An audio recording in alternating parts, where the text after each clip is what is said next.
The dying sun painted the hayfield gold, and Rowan Harding's back ached like someone had driven nails through his spine. But he smiled anyway, because the harvest was almost done. He drove the pitchfork into another bundle, tossing it onto the wagon with practiced ease, sweat dripping down his temples despite the cooling evening air.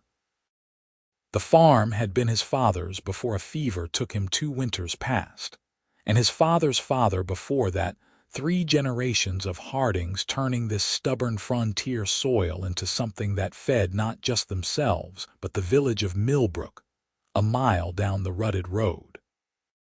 He was reaching for another armful when he heard the snap of a branch at the forest's edge. Rowan froze, pitchfork still raised. The thornwood forest pressed close to his northern fields, dark even in daylight, thick with oak and pine and things that moved in the shadows. Bandits sometimes. Wolves occasionally. And orcs, though he had never seen one himself, only heard the stories from travelers passing through. Green-skinned warriors from the mountains beyond, raiders who took what they wanted and left ash behind. Another sound. Definitely footsteps, heavy and uneven. He tightened his grip on the pitchfork, useless as it would be against a real threat, and squinted toward the tree line. For a long moment there was nothing, just the whisper of wind through the hay and his own thundering heartbeat. Then a figure stumbled from between 2 ancient oaks and collapsed onto the edge of his field. Rowan's breath caught. Even from 30 paces he could see the green skin, the powerful build, the dark hair matted with what might have been blood. An orc, on his land. Every instinct screamed at him to run for the house, bar the doors, grab his father's old sword from above the mantel. But the figure did not move, did not rise, just lay there in the churned earth at the boundary between forest and field, chest heaving. Against every bit of common sense he possessed, Rowan moved closer. The pitchfork felt ridiculous now, a farming tool pretending to be a weapon. 10 paces away he could see more clearly, not just an orc, a woman. Young, maybe his own age or close to it. She wore leather armor studded with iron, beautifully crafted but torn in several places. A wicked gash ran along her left arm, still bleeding. Her face was turned toward the dirt, but he could see the distinctive tusks jutting from her lower jaw, small and white against green lips. She groaned and tried to push herself up, failed and collapsed again. Rowan's mind raced. This was insane. Orcs were the enemy. Everyone knew that. The tales were full of their brutality, their hatred of humankind. But this one was hurt, alone, and clearly running from something. He glanced back at the forest. Whatever she was fleeing might still be following. "Can you stand?" His voice came out rougher than he intended. Her head jerked up and golden eyes met his, wide with shock and pain. She tried to scramble backward, but her body would not cooperate. "Stay back," she managed, the words accented but clear. "Do not," she coughed, and blood flecked her lips. "You are bleeding badly."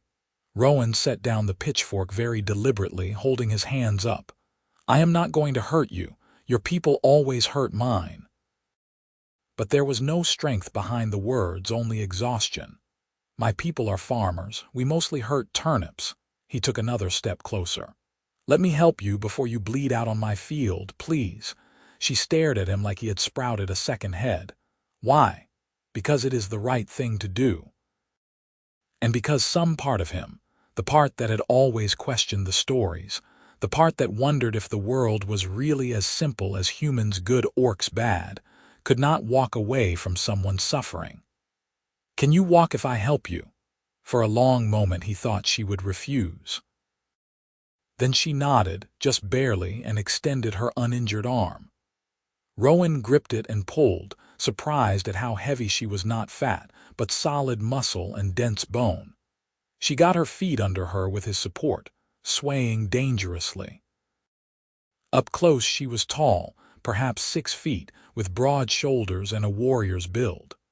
Her armor bore symbols he did not recognize, intricate knotwork, and what might have been a wolf's head. "My house is not far," he said, taking most of her weight as they stumbled away from the forest. "Can you make it?" "No choice," she muttered, and he felt her muscles tense as she forced herself to keep moving. It took far too long to cross the field. By the time they reached his small farmhouse, the last light was fading and she was barely conscious. Rowan kicked the door open and half carried, half dragged her to his bed, the only real bed in the one-room house. She collapsed onto it with a groan that might have been relief or pain or both. He lit the oil lamp with shaking hands, then turned to really look at what he had brought into his home. The orc woman sprawled across his quilt, her green skin pale with blood loss, dark hair spilling across his pillow. The gash on her arm was deep, probably from a blade. She had other wounds too, smaller cuts and bruises that suggested a serious fight. "I need to clean these," Rowan said, more to himself than her. "I have some experience with wounds. My father taught me." Her eyes opened, unfocused. "You should kill me. Save yourself the trouble. Not much of a healer if I kill my patients." He grabbed the bucket of clean water he had drawn that morning, his supply of bandages, the bottle of strong spirits his neighbor had given him last harvest. "This is going to hurt. Pain is nothing new." But she gritted her teeth when he poured the alcohol over the arm wound, her whole body going rigid. Rowan worked as quickly as he could, cleaning each injury, binding the worst of them with strips of boiled cloth. She said nothing throughout, though he saw her knuckles go white where she gripped the bed frame. The arm wound worried him most. It needed stitching, and he was no expert. "I am going to have to sew this closed," he said. "I will do my best to make it clean, but I am just a farmer, not a surgeon." "Do it." She turned her face away. "I have survived worse." He threaded the needle with steady hands. Years of mending tools and clothes had given him that much skill at least, and began. She made no sound, but he felt her entire body trembling. He worked as fast as he dared, pulling the flesh together with small, careful stitches. When it was done, he bandaged it heavily and sat back, his own hands shaking now. "There," he said. "You should rest. I will make you some broth." She caught his wrist with surprising speed, her grip iron strong despite her injuries. "Why are you helping me?" Rowan met those golden eyes. "I told you, it is the right thing to do. I am an orc. Your people fear us, hate us. You are hurt. That is all that matters right now." He gently pulled free of her grasp. "Rest. We can talk when you are stronger." She studied him for a long moment, something unreadable crossing her face. Then she nodded and closed her eyes, her breathing evening out almost immediately into exhausted sleep. Rowan stood there, looking down at the orc warrior in his bed, and wondered what in all the gods' names he had just done. If anyone from the village found out he was harboring an orc, they would burn his house down with both of them inside. But he could not bring himself to regret it. Not when he remembered the pain in her eyes, the resignation when she had told him to kill her. He built up the fire and set a pot of broth to simmer, then dragged his father's old chair beside the bed and sat down to keep watch. Whatever trouble she had brought to his door, he would face it. That was what his father would have done. Help those who needed help, and let the gods sort out the rest. The orc woman slept through the night, so still sometimes he pressed his ear close to make sure she was still breathing. As dawn light crept through the shutters, she finally stirred, her eyes opening with a warrior's instant alertness. "Where am I?" She tried to sit up, winced, and fell back. "My home. You are safe." Rowan set down the bowl he had been carving, old habits, keeping his hands busy. "How do you feel?" "Like I fought a mountain bear and lost." She touched the bandage on her arm gingerly. "You really did help me. I told you I would." He ladled some broth into a bowl and brought it over. Can you drink this? You need strength. She took it with her good hand, sniffing suspiciously before taking a tentative sip. Her eyebrows rose. This is good. My father's recipe, chicken, herbs, vegetables from the garden. He pulled the chair closer. I am Rowan Harding. She hesitated, clearly debating whether to give her name. Finally, Gara Ironhide. Ironhide, is that your clan, my father's name? Something dark crossed her face. Was his name? I am sorry. Rowan knew the weight of that loss. What happened to you? Who did this? Gara drank more broth before answering. My own people. I disagreed with my father's war council.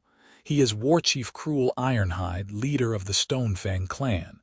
He wants to raid the human settlements along the frontier to drive you all back across the river. I said it was foolish, that it would only bring more war. She laughed bitterly. He called me a traitor, said I was weak, corrupted by mercy. When I would not recant, he ordered me cast out. Some of his warriors decided casting out was not enough. They wanted my head. So you ran. I fought. Killed 2 of them. Then I ran. She looked down at the broth. I have nowhere to go now. My clan is forbidden to me. Other orc clans will not take in an exile, and humans. She gestured at him. Well, you are the exception, not the rule. Rowan absorbed that. You can stay here. Until you heal at least. That is insane. If your people find out, then we will not let them find out. He said it with more confidence than he felt. I live alone. My nearest neighbor is half a mile away. As long as you stay inside during the day, no one needs to know. Why would you risk that? Gara's voice was fierce with confusion. I am nothing to you, an enemy. You are a person who needs help. That is enough. He took the empty bowl from her hands. Sleep more. Your body needs it. We can figure out the rest as we go. She watched him with those striking golden eyes, and he saw the exact moment she decided to trust him. It was a fragile thing, that trust, born of desperation as much as hope, but it was there. Thank you, she said quietly. I will repay this debt. There is no debt, just get better. Gara slept most of that day and the next. Rowan worked his fields as normal, aware of every passing traveler, every distant voice. He told himself he was just being cautious, but his heart jumped every time he heard hoofbeats on the road. At night, he returned to find her a little stronger each time, able to sit up, to eat more solid food. On the 3rd day, she was standing when he came in, leaning against the wall but upright. You should still be resting, he said, dropping his work gloves on the table. I am not good at resting. She took a careful step, testing her leg. I heal fast. Orc blood. Even orc blood needs time. But he could see the improvement. The color had returned to her green skin, and the wounds were already starting to close with remarkable speed. Are you hungry? I brought eggs from the coop. I can cook, Gara said. You have done enough. You are still injured. And you have been working all day. She moved to the fireplace with a slight limp. Let me do this, please. I am going mad just lying there. Rowan watched her crack eggs into his pan with one hand, the other arm still bound but clearly improving. She moved with efficiency, adding herbs from his stores without asking, as if she knew exactly what she was doing. The smell of cooking eggs and wild garlic filled the small house. They ate together at his small table, the first real meal they had shared. It felt strange and comfortable at the same time, this orc warrior sitting across from him like it was the most natural thing in the world. Tell me about your farm, Gara said between bites. How long has it been here? 3 generations. My grandfather cleared this land, built the original house. My father expanded it, improved the soil. Now it is mine. He looked around at the simple room. It is not much, but it is home. It is peaceful. She said it like peace was something foreign and precious. In the mountains, there is always conflict. Clan disputes, territorial fights, debates over honor and glory. I grew up surrounded by warriors preparing for the next battle. Is that what you wanted, to be a warrior? It is what I was born to be, the Warchief's daughter. Gara's expression turned distant. I was trained from childhood. Sword work, tactics, survival. I am good at it, very good, but I never wanted the wars. I saw what they cost. The warriors who did not return, the children without fathers, the fields burned instead of planted. She shook her head. My father says I am too soft. Maybe he is right. Wanting peace is not soft, it is wise. Try telling that to a clan of orcs. But she smiled slightly, and Rowan saw how it transformed her face, softening the hard warrior edges into something gentler. They fell into a routine over the following days. Rowan worked the farm during daylight hours while Gara rested and healed. In the evenings, they shared meals and conversation. He learned about the orc clans in the mountains, the complex web of alliances and feuds, the honor codes that governed their society. She learned about farming, about the slow, patient work of growing things, about the village of Millbrook and its people. Gara's wounds healed with remarkable speed. Within a week, the gash on her arm was a pink scar, and she moved without the limp. She began helping around the house, cooking and cleaning, then insisting on helping with the farm work after dark when no one could see. You do not have to do this, Rowan said as she hauled water buckets from the well with easy strength. You are my guest. I am eating your food, sleeping in your bed while you take the floor. I will not be useless. She dumped the water into the trough for his 2 goats. Besides, I like the work. It is simple, honest. They worked side by side in the moonlit yard, and Rowan found himself hyper-aware of her presence. The way she moved, all controlled power and grace. The sound of her voice when she hummed old orc songs while she worked. The rare smile that appeared when he said something that amused her. It was dangerous, he knew. She would leave eventually, had to leave. But he pushed that thought away and enjoyed the present. One evening, 2 weeks after her arrival, Gara emerged from the house wearing one of his old shirts instead of her armor. The leather had been too damaged to repair, and she had set it aside. The shirt hung large on her frame but somehow made her look less like a warrior and more like. He was not sure what, just Gara. I cleaned your armor as best I could, Rowan said, nodding toward where it hung near the fire. But those tears will not close properly.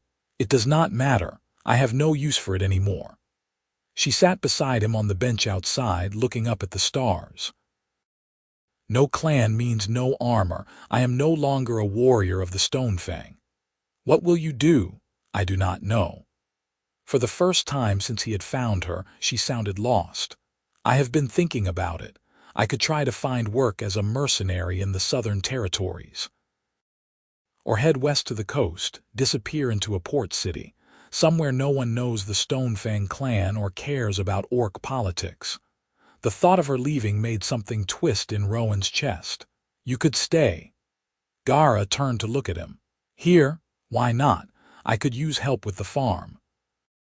The harvest will be starting soon, and it is too much for one person. The words tumbled out before he could think them through. You said yourself you like the work, and you would be safe here. Rowan, if anyone found out, we would be careful. You could stay inside when travelers pass. The village rarely comes this far. It could work. He met her eyes. I do not want you to go. The silence stretched between them, heavy with things unsaid. Gara's expression was unreadable in the starlight. Why? She finally asked. Why do you want me to stay? Because I wake up looking forward to our conversations. Because the house feels less empty with you in it. Because when you smile, it is like the sun coming out. Because I think I am falling for you, and that terrifies me. Because you are my friend, he said instead. And everyone deserves a home. Gara looked away, but not before he saw her blink rapidly. You barely know me. I know enough. I know you are brave and kind, and you make the best herb eggs I have ever tasted." He bumped her shoulder gently with his. "Stay, at least through the harvest. Then if you want to leave, I will not stop you." She was quiet for so long he thought she would refuse. Then, barely a whisper, "All right, through the harvest." Rowan grinned, relief flooding through him. "Good. Tomorrow I will show you how to properly stack hay bales. It is an art form." "You are ridiculous." But she was smiling too, and the tightness in his chest eased. They sat together until the moon rose high, talking about nothing and everything, and Rowan thought that maybe, just maybe, this impossible situation might actually work. The harvest began in earnest as summer faded toward autumn. Rowan worked the fields during the day, and Gara joined him at dusk, helping stack the hay bales into neat rows. She learned quickly, her warrior's strength and discipline translating well to farm labor. What would have taken him weeks alone, they accomplished together in days. One evening, as they worked by lantern light, Gara paused and looked out over the golden fields. "I never understood humans before. Why you cling to these plots of land, grow the same crops year after year. It seemed so small compared to the mountains and the freedom of the wild." "And now," Rowan asked, wiping sweat from his brow, "now I think I understand. This is not small. This is building something, creating instead of destroying." She ran her hand over a bale of hay almost reverently. "There is honor in this, different from a warrior's honor, but real. My father used to say that farmers feed the world while warriors tear it apart. Your father was a wise man." They returned to work, and Rowan found himself stealing glances at her. The way her muscles moved under the borrowed shirt as she lifted the heavy bales. The concentration on her face as she positioned each one perfectly. The small, pleased sound she made when a stack came out level and neat. He was in trouble. Deep, serious trouble. The realization fully hit him a few nights later when a late summer storm rolled in. Rain hammered the roof and wind howled around the house. Gara stood at the window, watching the lightning flash across the sky with an expression of wonder. "We do not get storms like this in the mountain caves," she said. "Well, we hear them, but we do not see them like this." Rowan came to stand beside her. "They can be dangerous. Lightning strikes start fires sometimes. It is beautiful, though." She glanced at him, and in the lightning flash he saw her face clearly. The reflection of storm light in her golden eyes, the way her small tusks caught the glow. Beautiful. Yes, she was. "Gara," he started, not sure what he was going to say, just knowing he needed to say something. She turned fully toward him, and they were suddenly very close in the small space by the window. He could see the green shading of her skin, darker at her temples, lighter at her throat. Could smell the scent of her, rain and herbs and something wild. Rowan. His name in her mouth sounded like a prayer. He was not sure who moved first. Maybe both of them at once. But suddenly she was leaning down and he was rising up, and their lips met in a kiss that sent electricity through him more powerful than the lightning outside. Her mouth was warm and soft and tasted like the mint tea they had shared.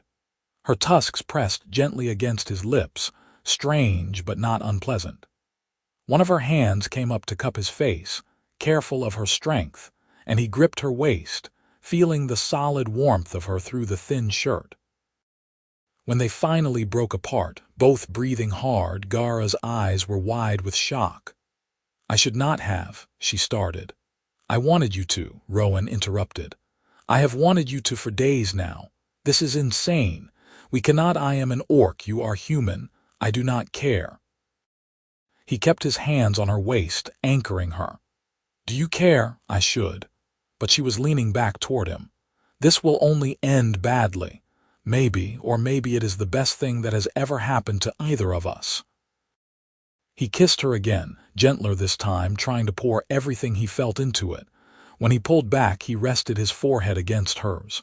Stay with me, not just through harvest. Stay. Gara's breath hitched. You do not know what you are asking. I know exactly what I am asking. I am asking you to take a chance on this, on us. He stroked his thumb along her jaw. I know it is complicated and dangerous and probably stupid, but I do not want to lose you. Rowan. She closed her eyes. If my father finds out I am here, he will come for me. He will burn your farm and everyone in it, and if your people find out you are harboring an orc, they will do the same to both of us. Then we will be careful, very careful. He kissed her forehead, then her cheek, then her lips again. Please, Gara, give us a chance. For a long moment she held perfectly still, and he thought she would push him away, would pack her things and disappear into the night. Then she kissed him back, fierce and desperate, her arms wrapping around him and pulling him close. Through the winter, she whispered against his mouth. We will see where we are when spring comes, but I make no promises. That is all I ask. He smiled against her lips. Well, that and maybe you teach me some of that orc sword work. I am terrible with a blade. She laughed, the sound rich and warm, and kissed him again as the storm raged outside and the fire crackled within. And for that moment, everything was perfect. They fell into a new rhythm after that night. During the day, Rowan worked the visible parts of the farm while Gara kept to the house, cooking and mending and doing the indoor chores. But as soon as the sun set, they were together, working side by side in the fields or sitting close by the fire, stealing kisses between tasks. Rowan learned the landscape of her, the way her ears twitched when she was amused, the rumbling laugh that started deep in her chest, the gentleness in her hands despite their warrior's calluses when she touched his face, the fierce protectiveness that made her check the perimeter every night before bed, old instincts she could not shake. Gara learned him in return. His habit of humming while he worked, the way he got a tiny crease between his eyebrows when he was concentrating, his love of stories and the way he would listen with complete attention when she told tales of the mountain clans, the kindness that ran bone deep, that made him leave food out for stray cats and apologize to plants when he weeded them. You are very strange for a human, she said one evening as they prepared dinner together in the small kitchen space. Strange good or strange bad. He was chopping vegetables while she stirred the pot. Strange good. Strange wonderful. She leaned over and kissed the top of his head. I am not used to wonderful. You deserve wonderful. He caught her hand and kissed her knuckles. You deserve everything good. She pulled him into a proper kiss then, deep and slow, tasting of the stew she had been sampling. When they finally broke apart, the vegetables were forgotten, and the stew was starting to burn, and neither of them cared. As autumn deepened and the harvest came to completion, they grew bolder. Gara began working outside during twilight hours, not just full dark. They would walk together through the fields, hand in hand, her head on his shoulder when they stopped to rest. Once, on a day when rain kept any possible travelers away, she came outside in full daylight and helped him repair the barn roof. This is dangerous, she said, but she was smiling as she handed him nails. Living is dangerous, Rowan replied. Loving is dangerous. I will take the risk. Her hand stilled. Love, he had not meant to say it quite like that, but there was no taking it back now. Yes, love. I love you, Gara Ironhide. I know it is fast and probably foolish, but I do. She was silent for so long his heart started to sink. Then she pulled him close, there on the roof in the rain, and kissed him breathless. I love you too, she whispered against his mouth. I tried not to. Told myself it was just gratitude or loneliness. But it is not. It is love. They sealed it with another kiss, rain-soaked and perfect, and Rowan thought his heart might burst from the fullness of it. But happiness, as he should have known, could not last uninterrupted. It was a bright morning in mid-October when the trouble arrived. Rowan was in the barn, mucking out the stalls, when he heard the sound of horses on the road. Not unusual, the road saw occasional traffic, but these horses stopped at his gate. He walked out to see 3 men dismounting, all armed with swords. Strangers, which was more concerning. Travelers usually pass through without stopping. "Can I help you?" Rowan called, wiping his hands on his trousers and trying to look casual. The lead man, tall with a scar across his nose, looked him over. "You the farmer here?" "I am. Rowan Harding. This is my land. We are looking for someone. An orc. Female, about 6 feet, wearing leather armor. Have you seen anything like that around here?" Rowan's blood went cold, but he kept his expression neutral. "An orc? No, nothing like that." "Why?" "There is a bounty," Scar-Nose said. 50 gold pieces for the head of Gara Ironhide, daughter of Warchief Cruel. She killed some orc warriors and ran south. Trail goes cold around these parts." "I have not seen any orcs, just me and my farm." He forced a smile. "If I do see anything unusual, who should I report to?" "Captain Dane in Millbrook. But honestly, if you see her, run. She is a killer." The man remounted his horse.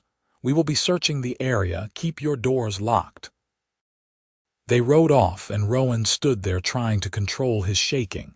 50 gold pieces. That was a fortune to most people, and they were actively searching. He hurried back to the house. Gara was already armed when he burst through the door, her damaged armor back on, a kitchen knife in her hand. "I heard. I am leaving." "No." Rowan grabbed her arm. "They are searching the area. You will run right into them. If I stay, they will find me here, find you hiding me." Her eyes were fierce. "I will not let you die for me. And I will not let you walk out there to be hunted." He thought fast. "The root cellar, under the house. My grandfather built it for storing vegetables, but it is big enough. You can hide there until they move on." "Rowan, please." He cupped her face in his hands. "Trust me. A few days, maybe a week. Then they will search elsewhere and you will be safe." Gara closed her eyes, clearly warring with herself. Finally she nodded. "All right, but if they find me, you knew nothing. You say I threatened you, forced you to hide me. Promise me." "I am not going to promise me." Her voice cracked.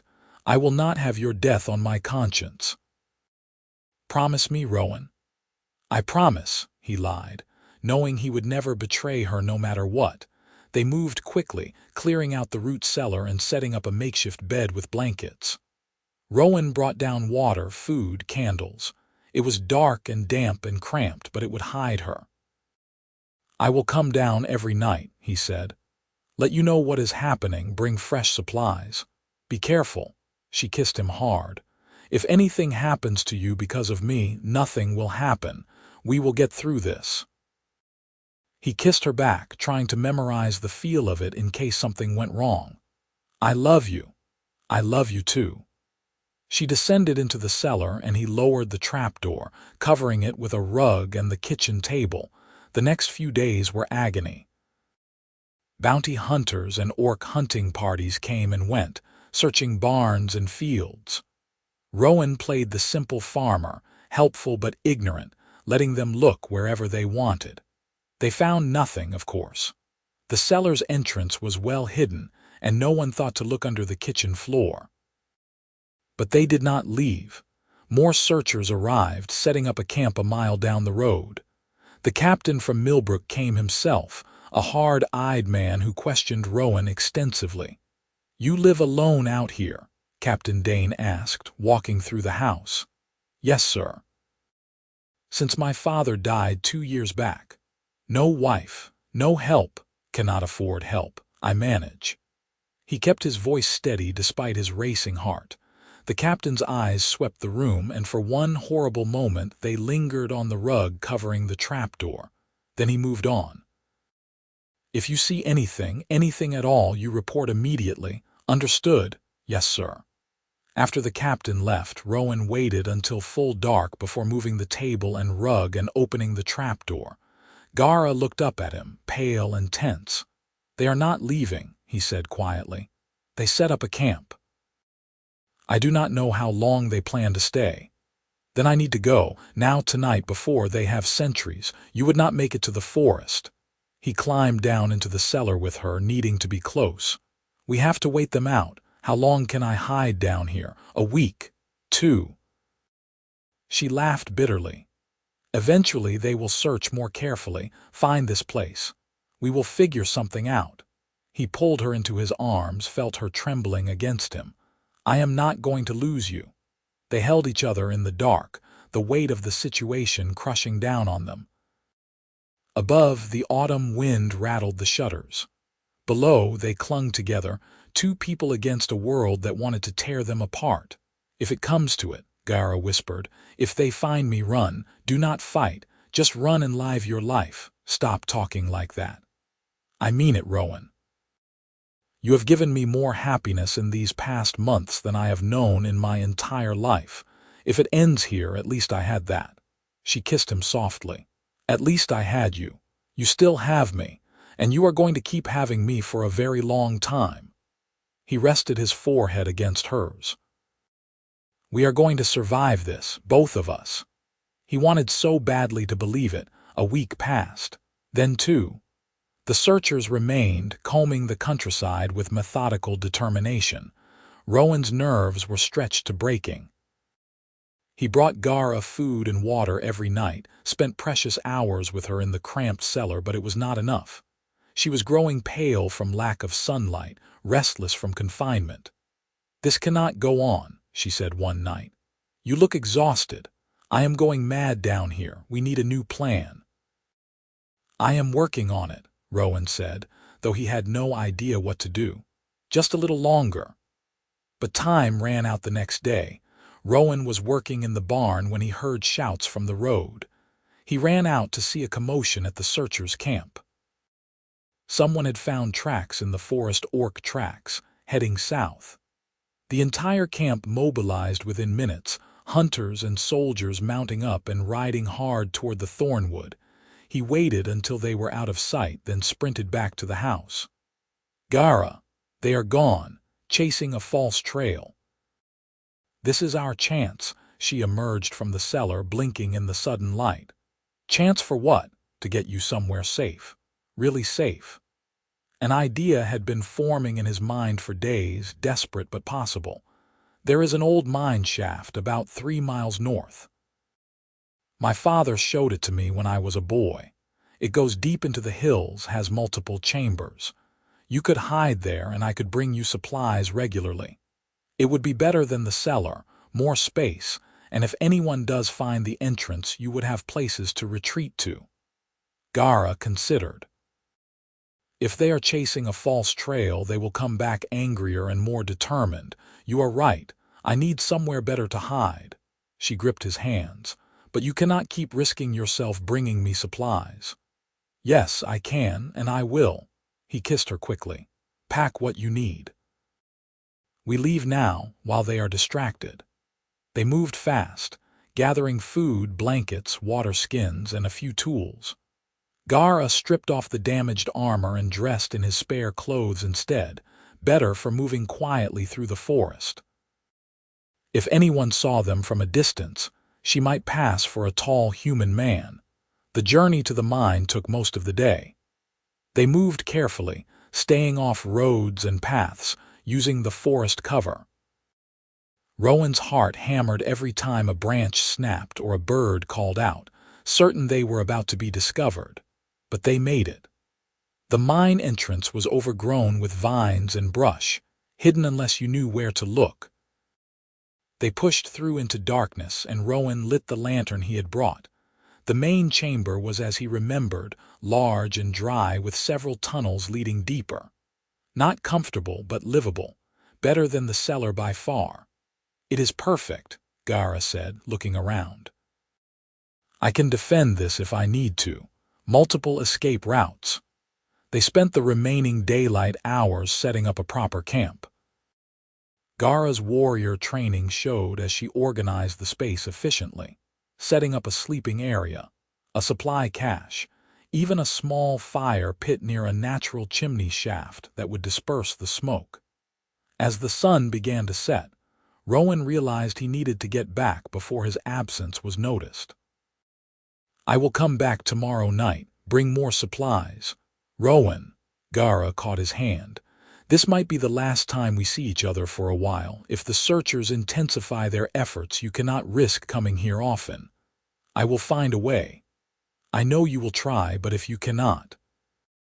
She pulled him close, and they kissed with the desperation of people facing separation. "Thank you for everything. For saving my life, for giving me a home, for loving me when the whole world says you should not. I will always love you." He held her tight. "And this is not goodbye. I will be back. I promise." One more kiss, long and deep, and then he forced himself to pull away. He looked back once from the mine entrance and saw her silhouetted against the lantern light, strong and beautiful and heartbreakingly alone. The walk back to his farm felt like walking through mud.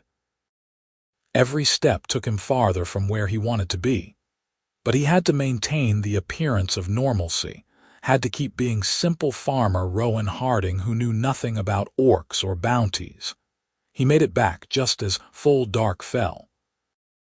The searchers' camp was still empty. They must have chased that false trail deep into the thornwood.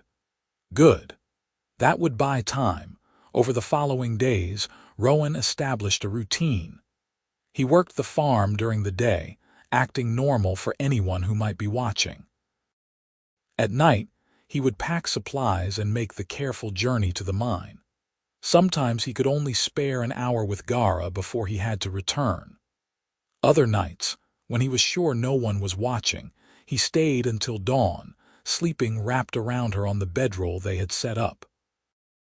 The searchers came back from their false trail empty-handed and furious, just as he had predicted. They widened their search pattern, going door to door in every farmstead within 10 miles. Captain Dane himself came to Rowan's farm again. "We found tracks," the captain said. "Old ones, but they lead south from the thornwood. She was definitely in this area." "I have kept my eyes open like you asked," Rowan said. "Nothing unusual. You are sure? No food gone missing, no signs of anyone around your property, I am sure." The lie came easier now, smoothed by repetition and necessity. The captain studied him. "You know there is a reward, right? 50 gold pieces. That is enough to buy a lot of land, hire help, maybe find a wife." "I know, but I have not seen anything to report." He met the captain's eyes steadily. "I wish I had. That kind of money would change my life." Something in his honesty must have satisfied the captain, because the man nodded and left. But Rowan's hands shook for an hour afterward. The lies were piling up, and sooner or later something would slip. He told Gara about it that night, and she held him while he trembled with delayed fear. "You should take the reward," she said quietly. "What?" "Tell them I threatened you, that you were too scared to report it before. Claim the reward. Buy better land, a bigger house." Her voice was steady, but her eyes were full of pain. "Live the life you deserve."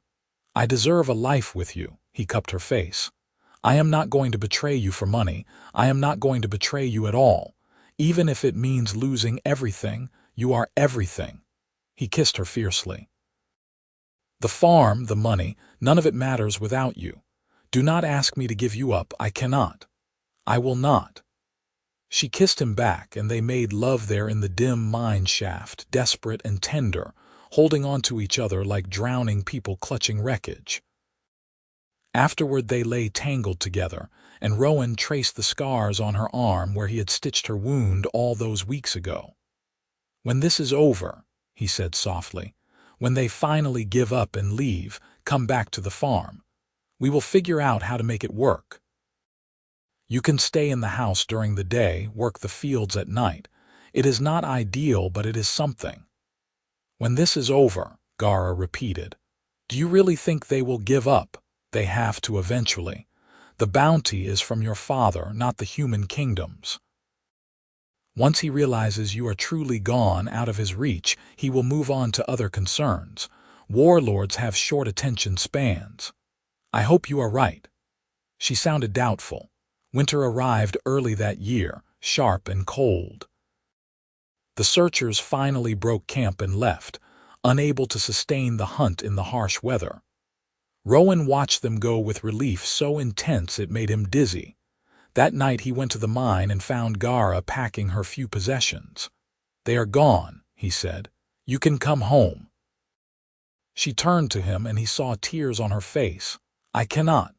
"What? Why?" "Because they will be back in the spring, and even if they do not come back there will be others, bounty hunters, mercenaries, your neighbors who get suspicious." She wiped at her tears angrily. "I have been thinking, Rowan, really thinking. This cannot work, us. It was beautiful and I will treasure it forever, but it cannot last." "No," he crossed to her, grabbed her hands. "Do not do this, do not give up on us." "I am not giving up, I am being realistic." Her voice broke. "You asked me to stay through winter. Winter is here. I should go now while the snow will cover my tracks. Head west like I originally planned. Disappear." "I do not want you to disappear, I want you with me." "And I want that too, more than anything, but wanting does not make it possible." She pulled him into a desperate embrace. "I love you so much. That is why I have to leave. Because if I stay, eventually they will find me, and they will kill you for harboring me. I cannot live with that. I would rather have my heart broken than your blood on my hands."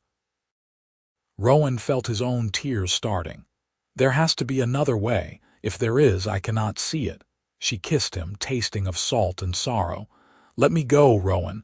Let me keep you safe the only way I can. I am coming with you then." The decision crystallized as he said it. "I will sell the farm, pack what I can carry, and we will go west together. Start over somewhere no one knows us." "You cannot. This farm is your heritage, your family's legacy. You are my future. That matters more than the past." He held her tighter. "I mean it, Gara. Where you go, I go. We do this together or not at all." She pulled back to look at him, searching his face. "You would really give up everything? Your home, your land, your entire life here, for you, in a heartbeat?" He smiled through his tears. "I love you. That is not going to change whether we are here or 1,000 miles west. At least if we are together, we have a chance at happiness. It will be hard, dangerous. We will have to hide what we are to each other. I know, and I do not care." He kissed her softly. "Say yes, come with me. Let us build a new life together, somewhere they have never heard of the Stonefang clan or Warchief Cruel." For a long moment she hesitated, and he could see the battle in her eyes, fear and hope warring with each other. Then, finally, she nodded. "Yes, together." She kissed him hard. "But we do it smart. Plan carefully. Do not just run blind." "Agreed." Relief flooded through him. "We will wait until the worst of winter passes. I will sell the farm quietly, claim I want to move closer to a city for better opportunities. Pack slowly so no one suspects. Then when the spring roads clear, we go." "The western frontier," Gara said. "Past the Crescent Mountains. There are settlements there, humans and orcs living in uneasy proximity but at least coexisting. We might be able to find a place where no one cares too much about what we are." They spent the rest of that night planning, working out details and contingencies. As dawn approached, they walked back to the farm together through the snow. Gara would stay in the house now, hiding during the day but no longer banished to cellar or mine. The searchers were gone, and the winter isolation meant no unexpected visitors. It was almost like those early autumn days before the bounty hunters came. They worked together, ate together, slept tangled in each other's arms in his small bed. But now every moment was flavored with bittersweet awareness that this chapter was ending. Rowan began the careful process of preparing to leave. He sold his livestock to neighbors, claiming he wanted to travel light. Stored his tools and farming equipment with people in Millbrook, saying he might be gone a while. Put quiet word out that the farm would be available come spring. A merchant from a neighboring village made an offer in late January. Not as much as the land was worth, but enough to fund their journey and a fresh start. Rowan accepted. The night he finalized the sale, he came back to find Gara standing in the middle of the main room, looking around at the simple space that had been their sanctuary. Having second thoughts, he asked gently, "No, just saying goodbye." She touched the table where they had shared so many meals. "This place saved my life, gave me hope when I had none. I will never forget it." "We can come back someday," Rowan said, pulling her close. "When the bounty is lifted and things calm down. Visit, see how the new owners are treating her." Maybe. But they both knew it was unlikely. This was a one-way journey. They left on a cold morning in early March when the snow was melting and the roads were just becoming passable. Rowan took one last look at the farm, his grandfather's farm, his father's farm, his farm, and felt his throat tighten. 3 generations of Hardings had lived and died here, and now he was walking away. But Gara took his hand, and when he looked at her, he knew he was making the right choice. Some things were worth more than land and legacy. Love was one of them. They traveled west, 2 figures on foot with heavy packs, just another pair of migrants seeking opportunity on the frontier. Gara wore a heavy cloak with a deep hood that shadowed her face, and from a distance might pass for human. They avoided towns when they could, buying supplies from isolated farmsteads where no one asked too many questions. It was hard travel. The roads were muddy from snowmelt, and spring storms swept through regularly. They slept under trees or in abandoned barns, huddled together for warmth. Rowan's carefully saved money bought food and occasional lodging, but he rationed it carefully. They had no idea how far they would need to go. 3 weeks into the journey, they reached the Crescent Mountains. The pass was still treacherous with ice, and they had to hire a guide, a grizzled old man who looked Gara over with knowing eyes but said nothing beyond his price. "Lot of mixed folk heading west these days," he commented as he led them through narrow defiles. "Humans married to elves, dwarves with human wives, even the occasional orc-human pairing. Nobody cares much out on the frontier, too busy surviving." Rowan and Gara exchanged glances but did not confirm or deny anything. Beyond the mountains the landscape changed. Wild, untamed, with scattered settlements clinging to river valleys and forest edges. This was territory where the old kingdom's laws held little sway, where people made their own rules. They walked for another week before finding a settlement that felt right. Green Haven, it was called, a collection of maybe 40 buildings clustered around a river ford. The population was mixed, mostly human but with a scattering of other races. And yes, Rowan saw at least 2 orc families among the residents. They found the local headman, a weathered woman named Tara, sitting outside what passed for a town hall. "Looking for work," Rowan said. "Both of us. I am a farmer, experienced with crops and livestock. My companion here is good with her hands, strong worker." Tara looked them over with shrewd eyes that missed nothing. "Farmer and companion, huh? That your wife?" Rowan hesitated. They had agreed not to advertise their relationship, but lying outright felt wrong. "Not married," Gara said, lowering her hood. "But we are together." Tara's eyebrows rose at the revealed green skin and tusks, but she did not look shocked. "Human and orc. Do not see that every day, but I have seen stranger things. Can you both pull your weight?" "Yes," they said in unison. "We have some unclaimed land about 2 miles upriver. Good soil needs clearing. You work it, it is yours after a year. We do not have much in the way of laws here, but we have that one work the land, it is yours." She stood and stretched. "You can stay in the communal barn until you get a shelter built. Food is communal too, everyone contributes what they can. Sound fair?" More than fair, Rowan said, relief making him almost dizzy. Thank you. Do not thank me yet. Wait until you have seen the land. It is wild out here. Good farming, but you will work for every harvest. Tara grinned. Still, you look like you can handle hard work, both of you. Welcome to Greenhaven. The land she showed them was indeed wild, thick with scrub brush and small trees. But the soil was dark and rich when Rowan dug his fingers into it, and the river was close for water. He looked at Gara and saw his own excitement reflected in her golden eyes. It is perfect, she said. They started that very day. The community lent them tools and seed, the standard welcome for new settlers. Rowan and Gara worked from dawn to dusk, clearing land, pulling stumps, preparing the earth for planting. It was back-breaking labor, harder even than the farm back east had been, but they threw themselves into it with almost desperate energy. At night, they collapsed in the communal barn, too tired for more than holding each other and falling into exhausted sleep. But it was good exhaustion, the kind that came from building something new. The people of Greenhaven welcomed them with casual acceptance. A few raised eyebrows at the human-orc pairing, but no one said anything negative.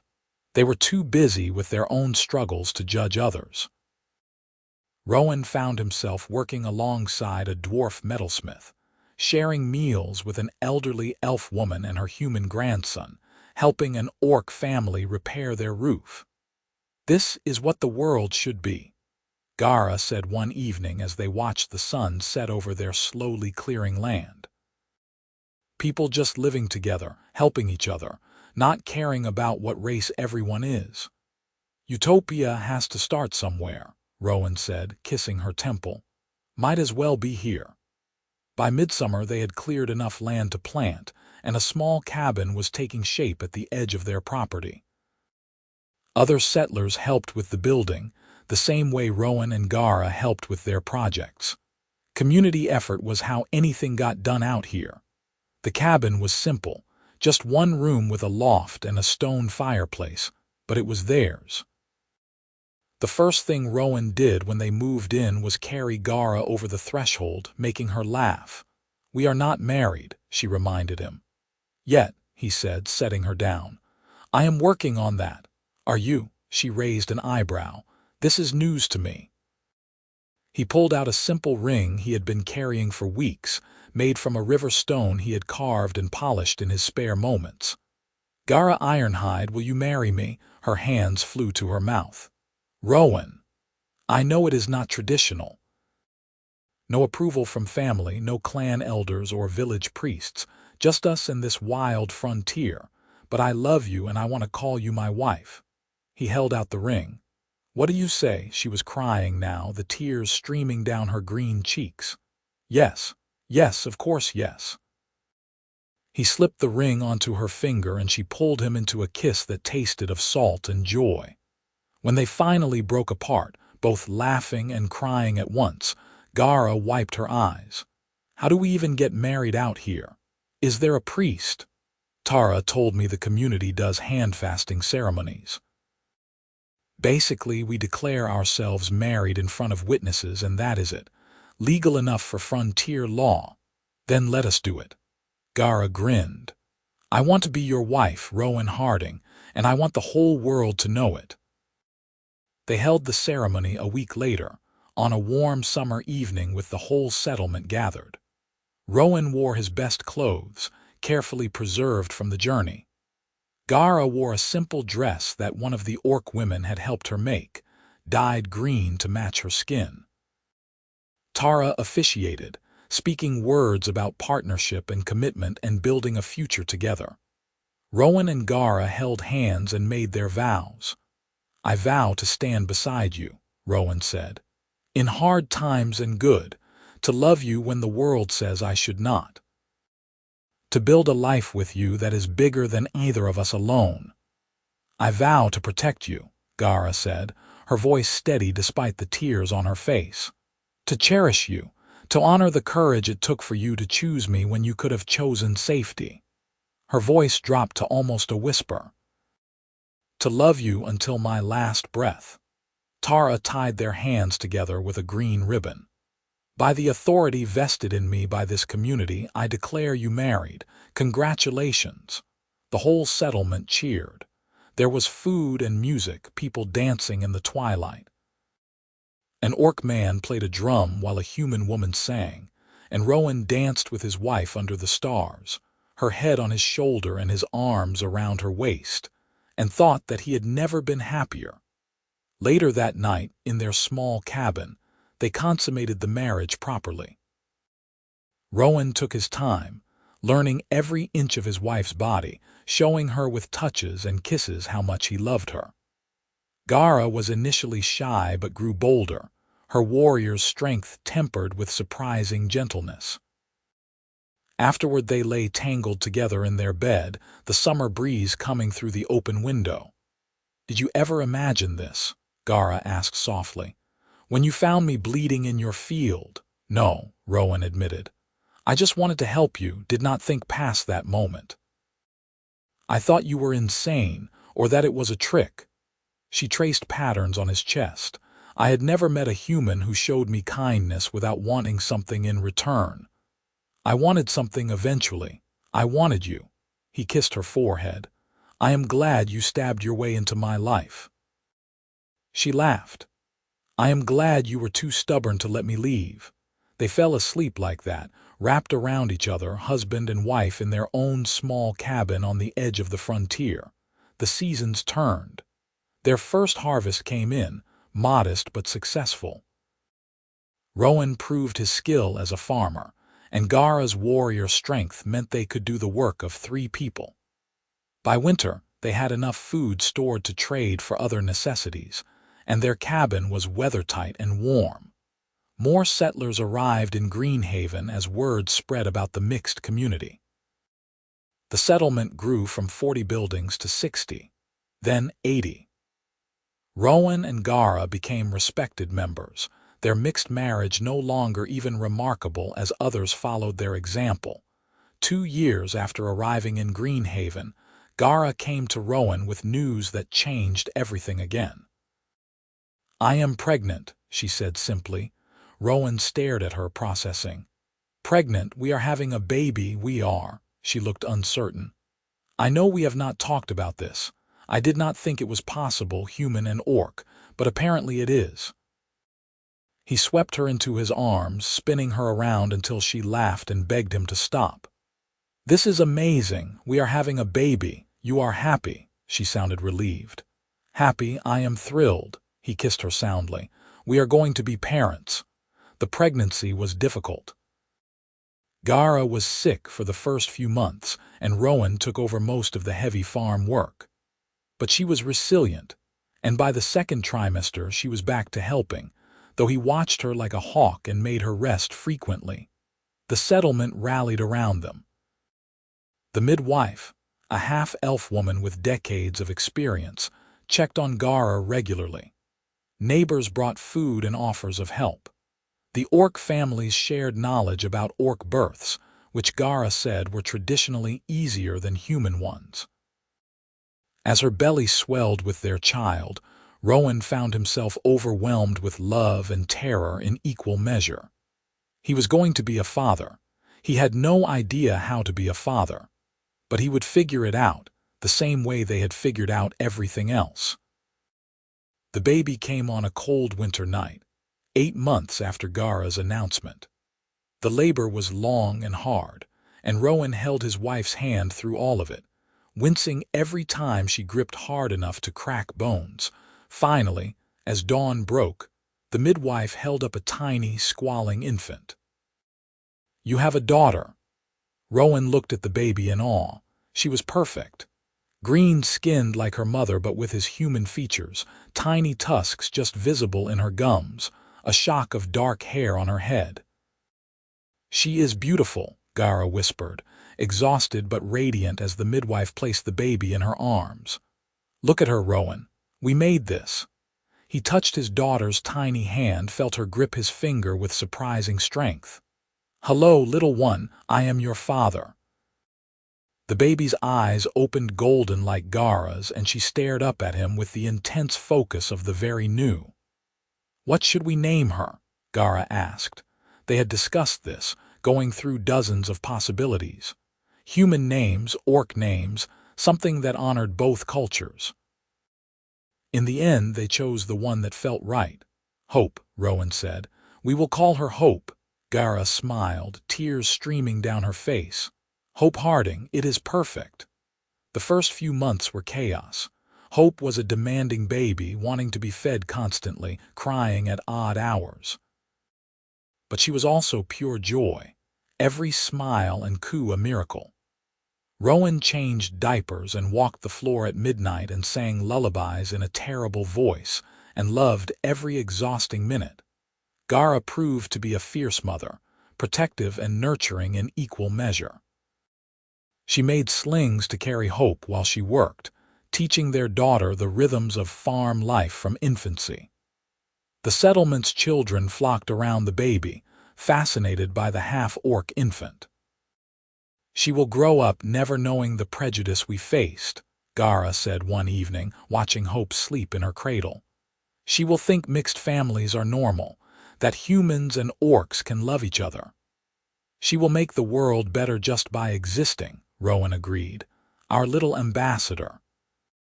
Hope grew quickly, stronger than a human baby but gentler than a full orc. By her first birthday she was walking, getting into everything, babbling in a mix of sounds that would eventually become language. She had Rowan's curiosity and Gara's determination, a combination that spelled trouble. More mixed families appeared in Greenhaven. Human elf, dwarf human, even a gnome halfling pairing. The settlement became known throughout the frontier as a place of acceptance, and people came from far and wide seeking that rare tolerance. Rowan and Gara's farm prospered. What had been wild land was now neat fields producing grain and vegetables. They built a larger house to accommodate their growing family. Rowan taught farming techniques to newcomers, while Gara organized the settlement's defense. Her warrior training put to peaceful use, training others to protect their homes from bandits and wild beasts. When Hope was 3, Gara announced she was pregnant again. This time the news was met with pure joy and no fear. They knew what to expect now. Their son was born in spring, easier birth than Hope had been. He had more orcish features than his sister, with pronounced tusks and broader build, but Rowan's warm brown eyes. They named him River, after the water that sustained their farm and their community. Hope was fascinated by her baby brother, insisting on helping with everything. "My baby," she would announce to anyone who listened, very seriously guarding the cradle. Rowan watched his family grow with wonder. His wife, his daughter, his son. A life he had never imagined but could not picture being without. Yes, they had left everything behind. Yes, the journey had been hard and the risks had been real. But looking at Gara nursing River while Hope played at her feet, he knew he would make the same choice 1,000 times over. 5 years after arriving in Greenhaven, the settlement had grown into a proper town. They elected a council to handle disputes and planning, and Rowan found himself voted onto it despite his protests. "You are respected," Gara told him. "People trust you. Accept it. I am just a farmer. You are a man who changed his whole life for love, who helped build this community from nothing, who treats everyone with kindness regardless of their race or background." She kissed him. "You are exactly what a leader should be." So Rowan served on the council, helping make decisions about land allocation and trade agreements, and 100 other small details that kept a community functioning. Gara served too, heading the defense committee, training volunteers in basic combat and organizing patrol schedules. They were happy. Busy and sometimes exhausted, but happy. Then, on a warm summer day when Hope was 7 and River was 4, a visitor arrived who changed everything. Rowan was working in the field when one of the scouts came running. Rider approaching from the east. Looks like an orc, armed but alone. An uneasy feeling settled in Rowan's stomach. They got orc visitors occasionally, but usually traders or migrants, not lone armed riders. "Where is Gara?" "At the house with the children." He ran. By the time he reached their home, the rider had arrived in the town square and Gara was already there, frozen in place, staring. The rider was an enormous orc male, easily 6.5 feet tall, covered in ritual scars and wearing the elaborate armor of a warchief. Even before he removed his helmet, Rowan knew. "Hello, daughter," Cruel Ironhide said. "It has been a long time." Gara stood absolutely still, her hand on the knife at her belt. "Father." The entire town square had gone silent. Everyone knew Gara's story, it was not a secret. And now the warchief himself stood before them. "I came alone," Cruel said, raising his hands. "No warriors, no weapons drawn, I come in peace." "You exiled me," Gara said, her voice flat. "Put a bounty on my head. I was angry. You defied me in front of the war council." The great orc's face was hard to read. "But you are still my daughter, and I have been thinking about what you said, about the cost of constant war." Rowan moved to stand beside Gara, taking her hand. Hope and River peeked out from the doorway of their house, eyes wide. Cruel's gaze shifted to Rowan, then to the children. His expression flickered. "These are yours." "Yes," Gara said, pulling Rowan and stepping in front of their children protectively. "This is my husband, Rowan, and those are my children, Hope and River. This is my family. A human." Cruel shook his head slowly. "You married a human." "I did, and if you have a problem with that, you can leave now. I will not let you threaten them." For a long, tense moment, father and daughter stared at each other. Then Cruel's shoulders slumped slightly and he suddenly looked old. "I am not here to threaten anyone. I am here to—" He struggled with the words, "to apologize and to ask forgiveness." Gara's grip on Rowan's hand tightened to painful. "What? You were right. About the wars, the raids, the constant fighting, I did not see it then. I was too proud, too convinced that strength and conquest were the only paths to honor." Cruel looked around at the mixed community, at the humans and orcs and others living peacefully together. "But in the years since you left, I have watched our clan shrink. Our best warriors killed in pointless raids, our children growing up knowing only battle, and I thought about what you said, about building instead of destroying." He took a step forward and Gara tensed, but he only knelt, bringing himself to her eye level. "I was wrong. You were not weak. You were wise, and I threw away my daughter because I was too stubborn to see it." Tears were streaming down Gara's face now. "You called me a traitor, I know, and I am sorry, sorrier than I have words for." He looked past her to Rowan and the children. "I see you have built a good life. A family, the peace you always wanted." His voice cracked. "I am proud of you, daughter, and I am sorry it took me so long to say it." Gara made a sound between a laugh and a sob. Then she stepped forward and embraced her father, the two orcs holding each other while the entire town watched in amazement. When they finally pulled apart, Cruel wiped his eyes unabashedly. "I lifted the bounty, declared you pardoned and honored. If you ever want to visit the clan, you would be welcomed, as would your family." "Thank you," Gara whispered. Cruel turned to Rowan and his expression was serious.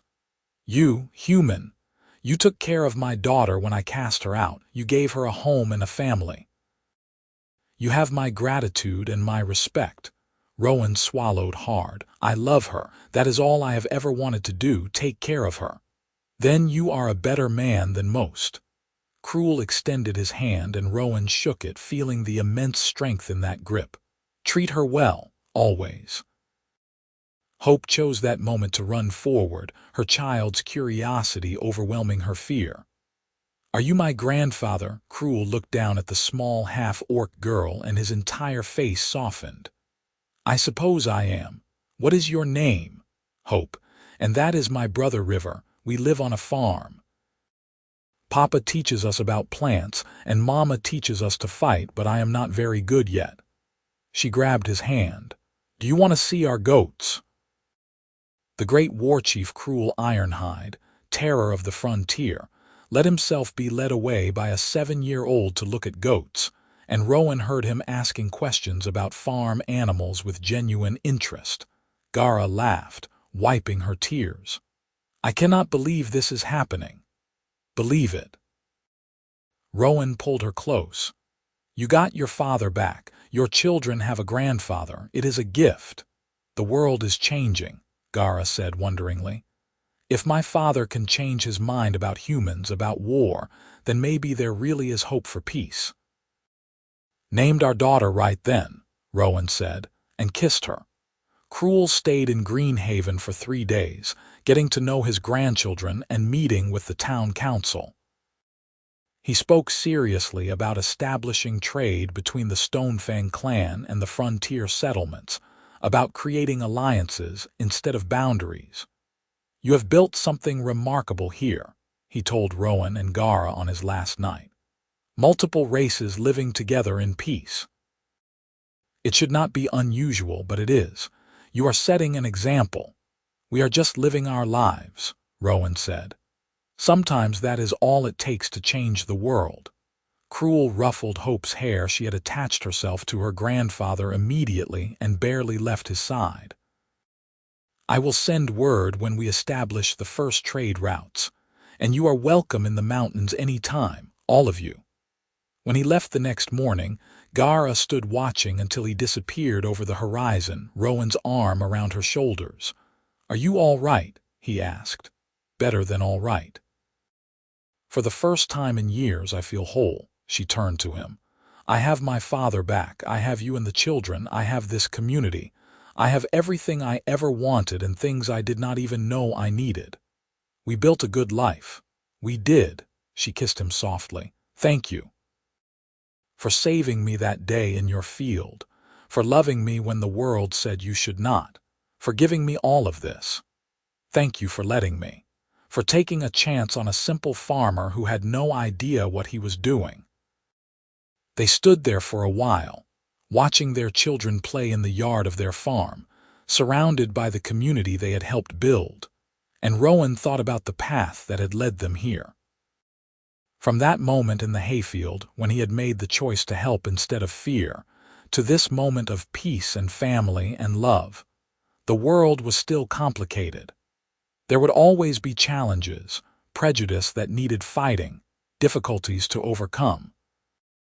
But standing here with his wife and children, his farm and his community, Rowan knew they could face whatever came, because they would face it together. Years continued to pass in Greenhaven. Hope and River grew, learning to farm and to read and to navigate the complicated social world of a mixed community. They never knew the hatred and fear that had defined their parents' early relationship. To them, mixed families were normal, diversity was expected, and love crossed all boundaries. When Hope turned 16, she announced her intention to study diplomacy, to travel between settlements helping negotiate peace and trade.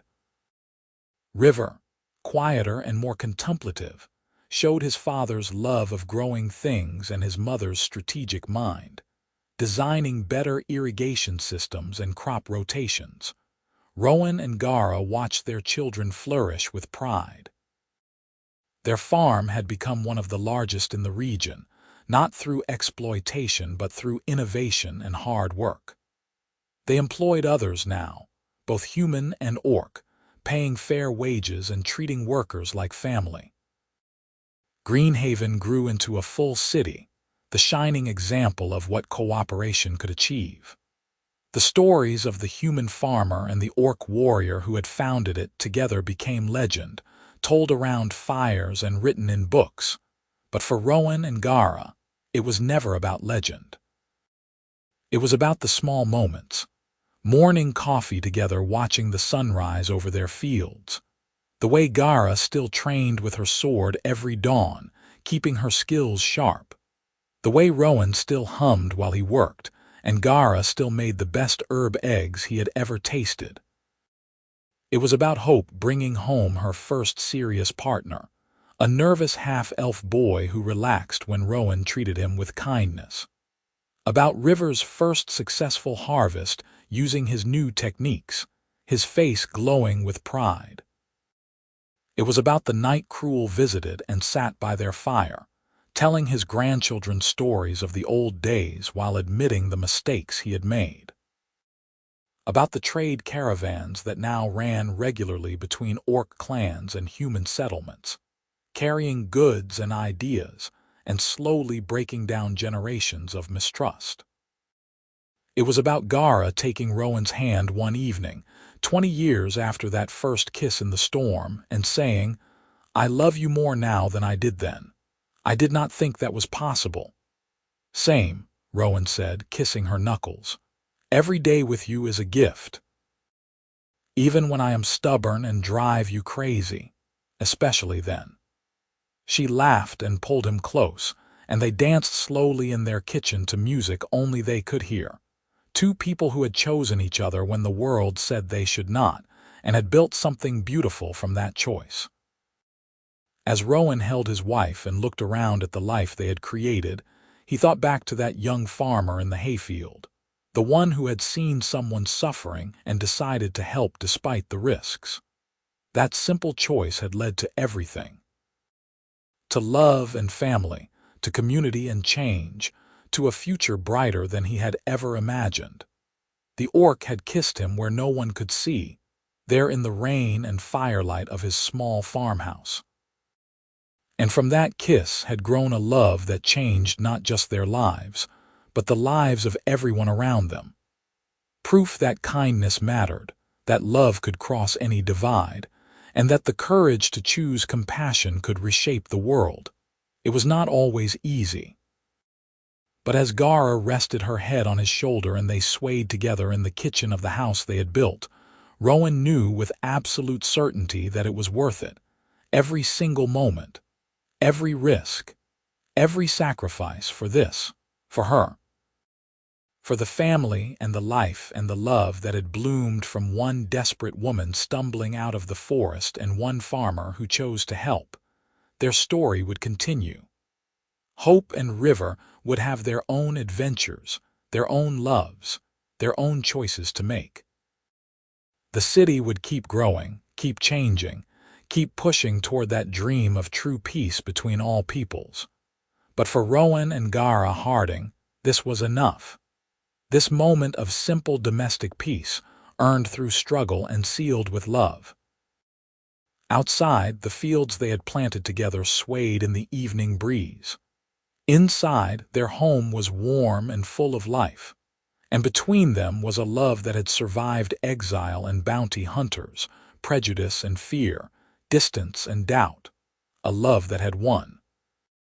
As the sun set over Greenhaven, painting the sky in shades of gold and crimson, Rowan kissed his wife one more time and whispered the same words he had said on their wedding day. "I love you, until my last breath."